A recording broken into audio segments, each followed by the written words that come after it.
The day kicked off just like any other Tuesday. Sun streaming through the blinds, coffee brewing in the kitchen, and there was Erica, my wife, acting a bit jittery. She was fiddling with her phone, her thumbs dancing over the screen faster than a pianist in a concert. Danny, strolled in, humming some tune from the radio, and bam! She hit her phone quicker than a cat spotting a cucumber. Odd, right? I didn't dwell on it much then. Chalked it up to her being her usual secretive self. But then she hits me with the story her mom's sick, apparently. Needs to visit her pronto. I'm not heartless, you know? Despite the little phone incident, I felt for her. Her mom's a sweet lady. Makes the best pecan pie in the county. So there I was, trying to be the good guy. I remember reaching into the closet, pulling out the sleek Zara bag I had snagged during a sale. Thought it'd cheer her up. Here, I said, handing it over. Something to make your day better. But Erica, oh boy. She looked at that bag like I'd handed her a box of expired chocolates. Danny, this is too cheap, she scoffed. Her nose scrunched up like she'd smelled something foul. I won't lie, that stung. I'm not Mr. Moneybags, but I try, you know? I brushed it off, though, kept the smile plastered on my face. All right, if you don't like it, no biggie, I said, taking the bag back. Inside, my heart sank a bit. But hey, that's marriage for you, ups and downs. She left in a hurry after that, barely a goodbye. And there I was, standing in our little living room that suddenly felt too big, holding a rejected Zara bag. The morning sun didn't seem that bright anymore. I shook it off, went about my day. Work was the usual, numbers, meetings, coffee that tasted like burnt toast. But Erica's phone thing, it nagged at me like a splinter you can't get out. Why hide it? Why the rush? I kept turning it over in my mind, like a detective mulling over clues. But life's not a detective novel, is it? Sometimes a hidden phone is just a hidden phone. Or so I thought. That evening, the house felt empty. Erica didn't come back from her mom's. I tried calling, but it went straight to voicemail. Hey, it's me, just checking in. Hope your mom's okay, I said to the beep, feeling like a guy talking to a brick wall. I ended up microwaving some leftovers, plopping down in front of the TV. Some sitcom was on, but the laughs didn't reach me. My mind was stuck on that morning. The hidden phone, the rejected gift, Erica's rushed exit. Little did I know that was just the beginning, the first piece in a puzzle that was about to turn my world upside down. But hey, that's a story for another chapter. For now, it was just me, a cold plate of spaghetti, and a whole lot of questions. So, let me paint the picture for you. This evening, right? I'm back from a day of what felt like endless spreadsheets and mind-numbing meetings. I'm thinking maybe Erica's back. Maybe we'll have a decent chat, you know? But man, was I in for a ride. The moment I step in, it's like I walked into a storm. Erica's there in the kitchen, arms crossed, looking like she's ready to go 10 rounds in the ring. And then she starts, it's like a dam bursting. All about how I promised her the moon and the stars, a better life, the whole shebang. But here we are, same old, same old. Her words, man, they cut deep. She's going on and on about how I'm stuck in a rut. How I'm not living up to the big dreams I sold her when we first met. You said things would change. Danny, she says, her voice dripping with disappointment. But look at us, nothing's different. I'm there, standing with my coat still on, feeling smaller by the second. It's tough, you know? Hearing your own wife doubting if you'll ever amount to anything. It's like every not yet and soon I've ever said has been piling up, and now the pile's toppling over. I try to get a word in, maybe calm the waters. Erica, I'm trying, you know I am, I say. But it's like talking to a brick wall. She's got this look in her eyes. This mix of anger and, I don't know, disappointment? And then, she hits me with the kicker. I'm tired of waiting, Danny. Tired of empty promises. Her voice is cold, like a winter chill. I want more, and I don't know if you can give it to me. That stung. Felt like someone had socked me in the gut. I'm standing there, words stuck in my throat, watching the woman I love question our entire life together. It was one of those moments, you know, where everything you thought was solid starts to crumble. The rest of the night was this awkward dance. We're in the same room but miles apart. Dinner was a silent affair, the clinking of cutlery the only sound. I wanted to say something, anything to bridge the gap. But what do you say when it feels like your whole world's been flipped upside down? I hit the sack early, pretending I was tired. But truth be told, I just wanted to escape, even if it was just into sleep. Lying there, staring at the ceiling, Erica's words kept replaying in my head. Doubt, frustration, disappointment, a nasty cocktail to gulp down. Little did I know, this was just the tip of the iceberg, the first cracks in a dam about to burst.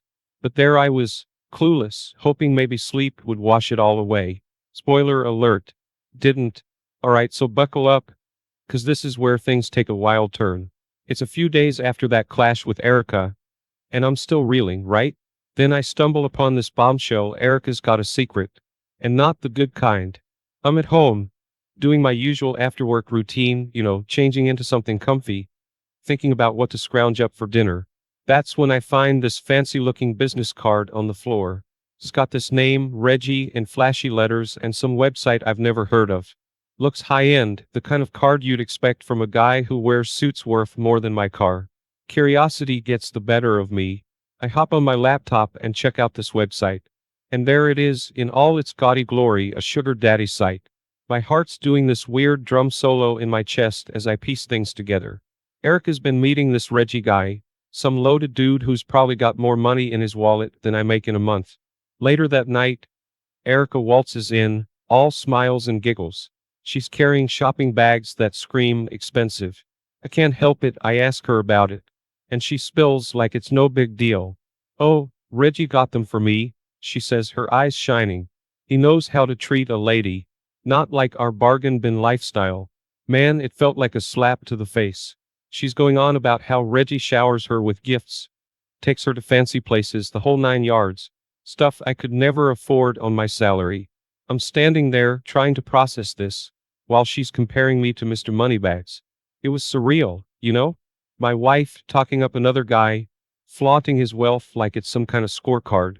Each word she said was like a punch to my ego. I'm trying to stay calm, but inside, I'm a mess. How did we get to this point? When did our life turn into some twisted soap opera? I remember lying in bed that night, staring at the ceiling, thoughts racing. Erica's asleep next to me, but it's like she's a million miles away. I'm trying to figure out what to do, how to feel. Angry, betrayed, sad. It's like a tornado of emotions, and I'm smack in the middle of it. This whole Reggie thing, it's more than just about money or gifts. It's like a mirror, showing me how far apart Erica and I have drifted. And the worst part? I didn't see it coming. I thought we were doing okay. But apparently, I was living in a dream world. So there I was, lost in thoughts, in a bed that suddenly felt too big. Erica's words about Reggie echoing in my head. A reminder of a reality I wasn't prepared to face. But hey, that's life, right? Full of surprises, some good, some like a punch in the gut. Before we dive into the next chapter of this roller coaster story, I've got a small favor to ask. If you're enjoying this tale of love, adventure, and unexpected twists, how about showing some love? Hit that like button to let me know you're on board. It's a simple click for you, but it means the world to me. It's like a virtual high five, telling me to keep the stories coming. And hey, why stop there? Go ahead and hit subscribe too. Trust me, you don't want to miss what's coming up next. Okay, so this is where things get a bit wild. Remember Reggie, the sugar daddy extraordinaire? Turns out the guy's not some random rich dude. He's actually my buddy, part of a crazy scheme I cooked up. Yeah, you heard that right. Danny's got a sneaky side too. Let me take you back a bit. A couple of weeks before all this drama unfolded, I stumbled upon some texts on Erica's phone. Not your everyday, hey, how's it going? Kind of texts, but the kind that makes your stomach do backflips. Flirty stuff, And they weren't from me. That hit me hard. Like, really hard. I didn't want to believe it. Erica and me, we've had our ups and downs, but this felt like a whole different ballgame. I needed answers, but confronting her head on, that was risky. She'd just deny everything, probably. So enter Reggie. The guy's been my friend since high school. We've been through all sorts of stuff together. Failed exams, bad dates, you name it. I tell him about the texts, my suspicions, and before I know it, we're hatching this plan straight out of a spy movie. The idea was simple. Reggie pretends to be this wealthy guy from a sugar daddy site, woos Erica, and we see how far she'd go. He was perfect for the role. Guy's got this charm and swagger that could sell ice to Eskimos. Plus, he's a pretty good actor. Won the lead role in our high school play once, remember that like it was yesterday. I won't lie, it felt weird. Setting up my own wife? But the doubt was eating me up inside. I had to know if Erica was really stepping out on me. So, Reggie sets up his profile, throws in some photos of him looking all dapper and rich, and bingo, he's in the game. And Erica fell for it. Hook, line, and sinker. She starts meeting Reggie, thinking he's this big shot who can give her the high life. Meanwhile, I'm getting the play-by-play from Reggie. Every lavish gift, every fancy dinner, he tells me everything. Sitting there, hearing about my wife going out with another man, even if it was my friend, it was tough. Like swallowing a bitter pill. Every detail Reggie shared was a jab to my heart, but I had to keep up the act, had to know how deep the rabbit hole went. Those were some long nights, let me tell you, lying in bed next to Erica, knowing she's living this double life. It was surreal, like watching a movie where you know something the main character doesn't. Except, I was the main character and the movie was my life going off script. But there it was, the truth laid bare. Erica, caught up in Reggie's web, blind to the fact that it was all a setup. And me? I was the guy behind the curtain, pulling the strings, hoping that somehow, this would all make sense in the end. But life's not a movie, is it? There's no guarantee of a happy ending. Alright, so here we are at the big showdown, the moment of truth. My heart's pounding like a drum in a rock concert, you know? I've got this whole script planned out in my head, ready to confront Erica with everything I know. I remember it was a Thursday evening. Erica walks in, all casual like. No idea the storm that's about to hit. I'm there in the living room, the TV's on, but I might as well have been on a different planet. My mind's racing, thinking about how to start this whole confrontation thing. So I just blurted out, Erica, we need to talk. Classic line, right?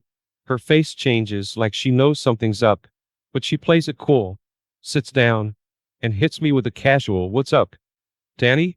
Then I lay it all out. The texts I saw, Reggie, the sugar daddy website, everything. I'm watching her face for any sign of guilt or shock. But guess what? Nothing. She's as cool as a cucumber. And then she hits me with it, the blame game. Danny, if you made more money, maybe I wouldn't have looked elsewhere. Just like that, no remorse, no apologies. As if it's my fault she's stepping out. Man, that stung. Felt like a punch in the gut. But I had an ace up my sleeves. I tell her about my recent promotion at work, the big raise that came with it. I'm talking serious dough, the kind that could change our lives. Her reaction, her eyes light up, like she's just won the lottery. Really, Danny? That's amazing, she says, all excited. But to me, it's too little, too late. It was clear as day, her regret wasn't about the cheating, it was about missing out on the cash. The room felt smaller then, the air thicker. I'm standing there, realization dawning on me. This wasn't about love or our marriage. For Erica, it was all about the money. I tried to keep my cool, but inside, I was a whirlwind of emotions. Angry, hurt, betrayed, you name it. This was the woman I married, the one I thought I'd spend my life with.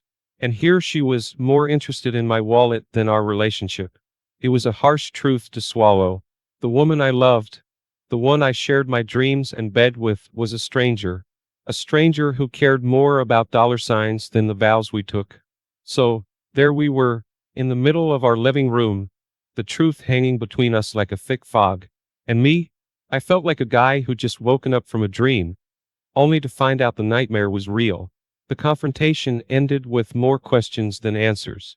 Erica, with her newfound interest in my finances, and me, realizing that maybe this marriage was built on sand. It was a tough pill to swallow, a reality check I never saw coming. Here's where the roller coaster hits the peak, folks. After that showdown with Erica, my mind's made up. It's like a switch flipped inside me. I can't be with someone who's all about the cash, who sees love as a transaction. It's not me, never has been. So, I'm standing there, heart pounding, and I say it, Erica, it's over. I can't do this anymore. My voice is steady, but inside, I'm a mess. It's one thing to think about ending your marriage, it's a whole other ballgame to actually say it out loud. She looks at me, her face a mix of shock and disbelief. You're joking, right, Danny?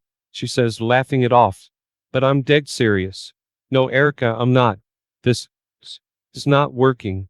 I tell her about the new place I've got lined up. A small apartment, nothing fancy, but it's mine. A fresh start, a place to rebuild from all this mess. She's still not buying it, thinks I'm bluffing. You wouldn't leave me, she says, a hint of panic creeping into her voice. But here's the thing, I'm done playing games. Done with the lies, the deceit, the whole charade. I need to be true to myself, and that means walking away from a relationship that's turned toxic. Erica's face changes then. It's like the reality of it all finally hits her.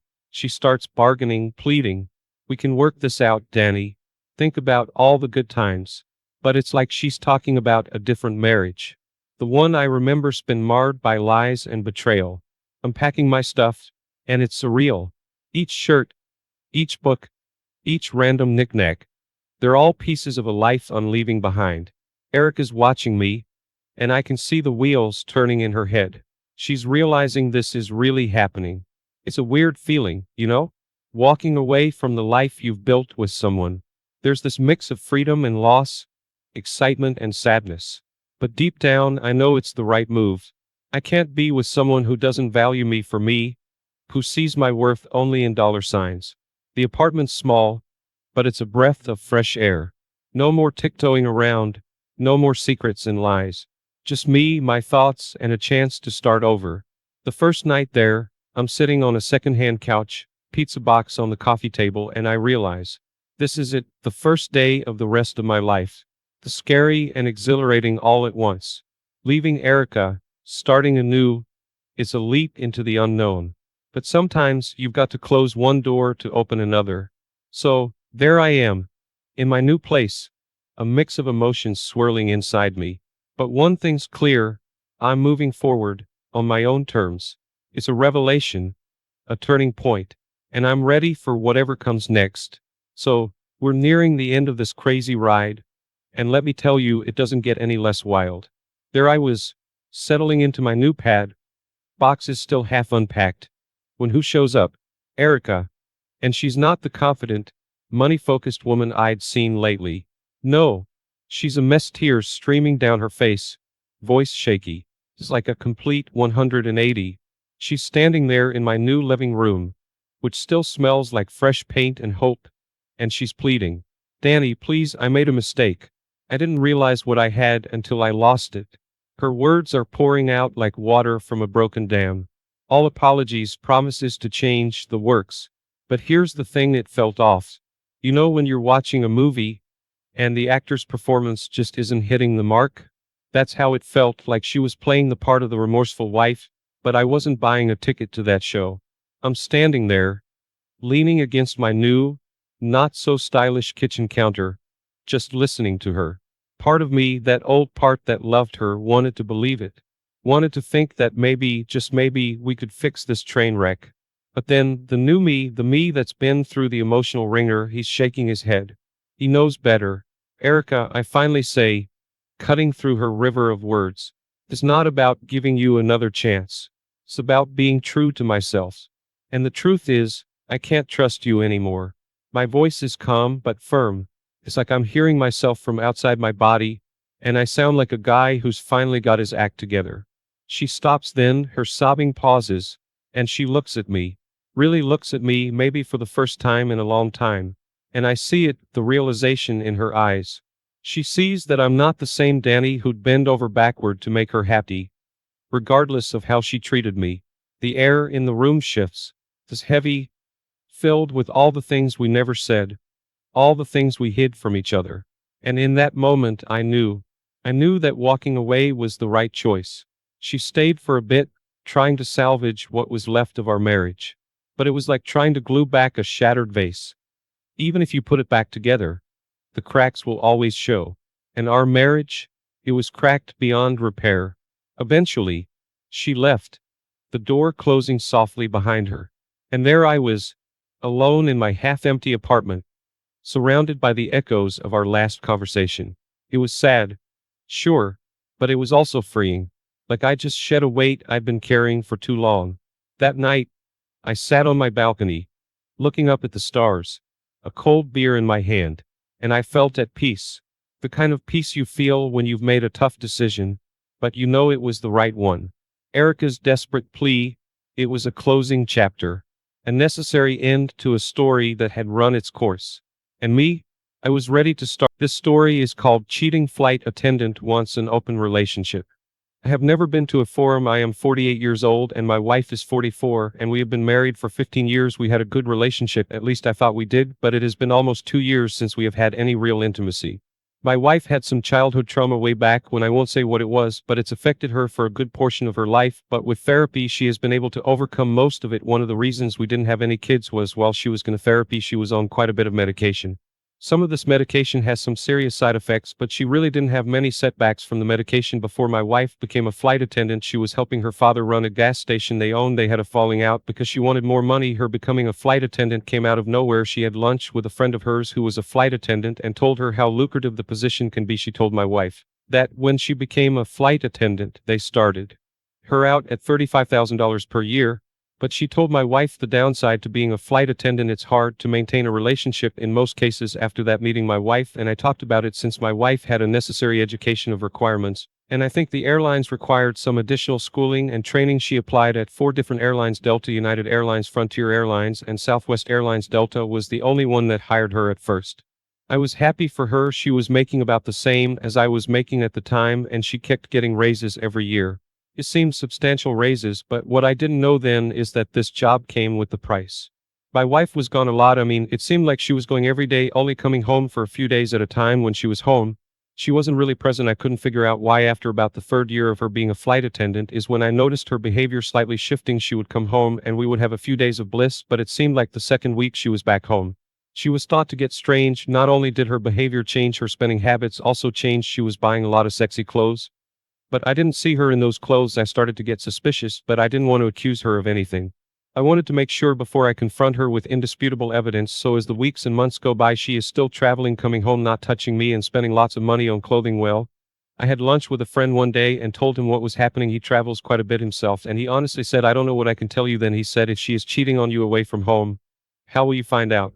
He said, "Hiring a private investigator may be your only option, but it's going to be expensive." He was right.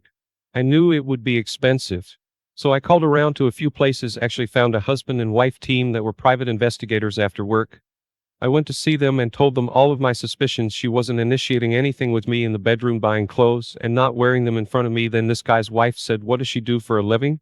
I said, "She's a flight attendant." She shakes her head and said, "Sir, I don't have a good feeling about what you told me." My heart just sank after she said that. I told them I needed to find out what was going on. They gave me their price. It would cost me almost $7,000 to follow her while she was traveling and get the video footage they told me to go home and think about it and get back to them when I have the opportunity. One went back home, and to my surprise my wife wanted to talk to me, and it wasn't pleasant. She basically told me, not in so many words, she was not happy with our sex life and wanted to explore an open relationship. I said, "What the hell do you mean?" She says, "I want to see other men." I basically told her, "No way. I am not doing that." Then she says, "So you want me to be unhappy with our boring sex life?" I said, "No, I don't want you to be unhappy, but I am not willing to accept that I am not participating in an open relationship." Well, as you guessed it, that conversation didn't resolve anything. We went to bed not speaking to one another that night. The next day, I met with the husband and wife team that are private investigators and pay them their fee of $7,000. The husband was going to stay behind and his wife was going to travel and do the surveillance on my wife. I told them my wife was leaving on a certain day. I gave them a picture of her, what kind of car she drove, and where she usually hangs out when she is home over the next few days before she was due to travel again. Their surveillance showed her on her cell phone a lot and going to the mall on occasion, mostly by herself on the day she was traveling. The private investigators sent me a text showing my wife walking next to a man, and they were walking rather quickly. I assumed to make sure they made the flight. The private investigators simply asked me, did I know this man? I simply replied that I didn't. So the private investigators sent me a text saying from that point on she was documenting everything and would be in touch as soon as they landed. Later that night, the private investigators said that my wife and the same guy she boarded the plane with went to a hotel which had a bar in it. They had drinks and then went up to the hotel room together. The next day, the private investigators sent me a text saying that my wife had checked out of the hotel by herself at around 11 in the morning, but she said that wasn't enough. She wanted to get them together, embracing, kissing, something, words that I didn't want to hear, but my gut was telling me she was cheating. While the private investigator was telling me all this, I still had to somehow focus at work. I work as a computer analyst and my job is stressful enough. I get home that night around 9 p.m. and the private investigator called me. She had footage of my wife and this guy embracing each other outside the hotel, kissing for about 15 minutes before getting into a cab together and leaving. My world came crashing down that very moment. I sat in my living room almost lifelessly, pondering how to proceed from here. That's when I decided there is only one thing I can do now, is file for divorce. But I wasn't going to let her know that I was filing for divorce that night. I started researching laws related to adultery as well as divorce laws in my state, in which is Arizona. To my surprise, it's a class 3 misdemeanor. But I didn't want to do that. I found a lawyer and met with her right away. I told the lawyer I already had a private investigator on the job, and I gave the lawyer some of the footage the private investigator had, and she will be giving me more footage. I paid the retainer to the lawyer, and she said she would help me proceed with the divorce when I am ready and also get her more proof of my wife's infidelity. So after leaving the lawyer's office, my private investigator has sent me a text asking me to call her. So I did. She tells me she is going to end the investigation. I asked her why. She says what I am about to send to you is probably enough for you to divorce your wife. My heart just started racing. She sends me a clip of them having sex in the back of a rental car, and she says if you want more footage she can, but reiterated that she really didn't need to go any further, and I agreed. But after she said that, she told me she was going to find out who this guy was and get information on him as well. At this point I was so broken. My heart just stopped beating at the sight of this video. My wife was soon to come back in 4 days, so I had to start planning on what I needed to do as soon as possible. One of the first things I did was remove her from all of my credit cards. She hardly used them, but just a precaution. I removed her. Second, she was a beneficiary on my insurance policy. I removed her from being a beneficiary and made my mom the beneficiary temporarily. To my credit, we never commingled funds, meaning we always had separate bank accounts, so I didn't need to do anything there since we both owned the house. I knew I couldn't just kick her out, so I asked my lawyer, what should I do in this situation? She said the house is community property and will be split between both parties. Once my lawyer told me that, I started looking for another place to stay and found a place that was close to my mom's house. Fast forward a day. I get a call from my private investigator. She tells me that my wife's AP is married, owns a used car dealership, and has 2 kids, and has another business with someone else. She told me she sent a packet to me with all of his information and his address. So that day I had my lawyer file for divorce on the grounds of adultery, and I started packing my things. My soon-to-be ex-wife was due to come back in 2 days. The next step was to get this packet to this guy's wife and get it to her before he returns. I got off work that evening and went to her house and knocked on the door. She answered through her Ring doorbell asking who I was and what I wanted. I just came out and said, ma'am, I think your husband is having an affair with my wife, and I have proof. Needless to say, her door opened with lightning speed. When I saw her, I just handed her the packet and walked away. The next day, my wife was scheduled to come home, so that morning I took off work to move some of my things to storage just to be out of the house until my apartment was ready. I had to stay with my mom for a few weeks. Until then, the next step was to get home with the second packet before my wife did and leave it on the dining room table for her to see. I was pretty much moved out by then. I eventually got home before my wife did and left the packet on the table. By the time 7 p.m. rolled around, I had over 200 calls on my phone and doubled that amount in text messages. She called me and sent me text messages up until midnight. I didn't answer her calls or respond to her text messages. I was mad and done. At the same time, a few days later, my wife was served with divorce papers, and I did not hear from her when she did get them. Fast forward a week, and my attorney calls me and says my soon-to-be ex-wife isn't asking for anything too crazy in the divorce. No alimony, she just wants 1 car and her half of the equity in the house. At the divorce hearing, it was quick and painless. We agreed to split the equity in the home. I agreed to give her one of the cars we owned, and we agreed to split some of the belongings in the house. About 4 months after the divorce, I learned that my ex-wife's AP was arrested on federal fraud charges. Apparently, he was fraudulently obtaining government contracts with his business partner, and I also learned that my ex-wife never stopped seeing her AP, even when she was blowing up my phone that night and professing her love for me. 2 months later, we sold the house and split the equity we had in the house. When I was at the closing, she was trying to talk to me. I simply told her we don't have anything to discuss outside of the sale of the house. After that, I never heard from or saw her again. Last I heard, she was still a flight attendant, and she may have been involved in her AP's fraud case. When I got the story, I was told to leave the names out for privacy reasons. In my opinion, I don't think I would have spent $7,000 for a private investigator, but his private investigator had to travel to get proof, which really didn't matter anyway because his ex-wife only wanted a few things, including the equity in the home. I imagine he recouped that $7,000 he spent from the sale of the house. I don't think he was a simp in this